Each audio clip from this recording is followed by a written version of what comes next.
मैं आपका सेवक रमेश कुमार मकवाना इस सोशल मीडिया मंच के माध्यम से आपका हार्दिक स्वागत व अभिनंदन करता हूं। समाज के कर्मयोगी मजदूर साथियों, शिक्षा निधि कोष के संकल्प पर आज मैं आपके समक्ष अपने विचार साझा करना चाहता हूं। जैसा कि आप सब जानते हैं कि हमारे समाज के अधिकांश लोग मजदूरी करते हैं। कई लोग कपड़े का काम करते हैं तो कई लोग कलर का काम करते हैं। कई लोग फैक्ट्रियों में काम करते हैं, कई लोग उद्योगों में भी काम करते हैं तथा कई लोग रेडी लगाकर, ढाबा लगाकर भी काम करते हैं। इस प्रकार आप सभी दिन रात मेहनत करके अपने समाज के साथ ही राष्ट्र निर्माण में बहुमूल्य योगदान देते हैं। आपके पसीने से बड़ी से बड़ी इमारत खड़ी होती है। राष्ट्रीय राजमार्ग और राज्य राजमार्ग के साथ ही विभिन्न प्रकार की सड़कों का निर्माण में भी आपका योगदान है। देश के महान समाज सुधारक डॉक्टर भीमराव अंबेडकर, ज्योतिबा फूले, सावित्रीबाई फूले ने भी कहा था कि किसी भी समाज की प्रगति के लिए एकता और शिक्षा ही समाज की सबसे बड़ी ताकत है। आइए हम सभी ये संकल्प लेते हैं कि हर मजदूर का पसीना बच्चों की शिक्षा का नगीना बने। आपका सहयोग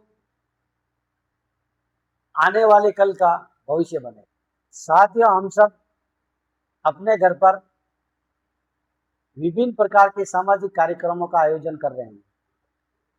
जैसे कोई कार्यक्रम संस्कार से जुड़ा हुआ है, कोई कार्यक्रम अपनी रीति रिवाज से जुड़ा हुआ है, कोई कार्यक्रम अपनी सामाजिक परंपराओं से जुड़ा हुआ है, कोई कार्यक्रम अपने धार्मिक अनुष्ठान से जुड़ा हुआ है।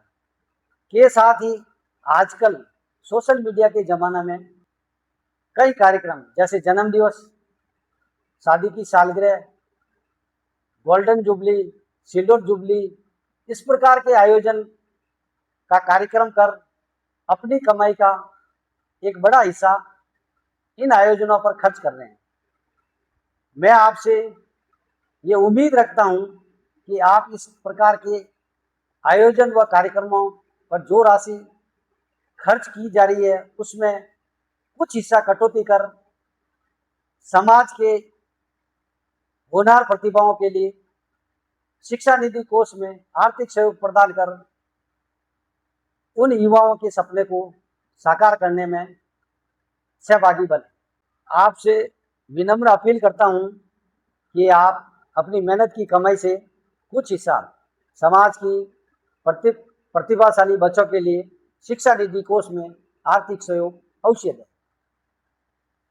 साथियों, समाज में कई ऐसे परिवार भी है जो हर महीने 20,000 रुपये से कम व कई परिवार ऐसे हैं जो 50,000 तक महीने का मजदूरी के रूप में प्राप्त कर रहे हैं। समाज के ऐसे परिवार जो 20,000 रुपये से कम की आय प्राप्त कर रहे हैं वो हर महीने 100 रुपये तथा जो 50,000 तक की आय हर महीने प्राप्त कर रहे हैं उनसे मैं ये उम्मीद करता हूं कि आप 200 रुपये हर माह इस शिक्षा निधि मुहिम में अवश्य सहयोग करें। मुझे आशा ही नहीं बल्कि पूर्ण विश्वास है कि आप इस मुहिम में अधिक से अधिक अपने सामर्थ्य के अनुसार सहयोग करेंगे। मैं अपनी बात को समाप्त करते हुए आपसे पुनः अपील करता हूं कि आप अपने खून पसीने की कमाई का कुछ हिस्सा अपने पारिवारिक व सामाजिक खर्चों से बचाकर समाज के इन बच्चों की शिक्षा के लिए सहयोग करें एवं उनके सपनों को साकार करने में मदद करें। धन्यवाद।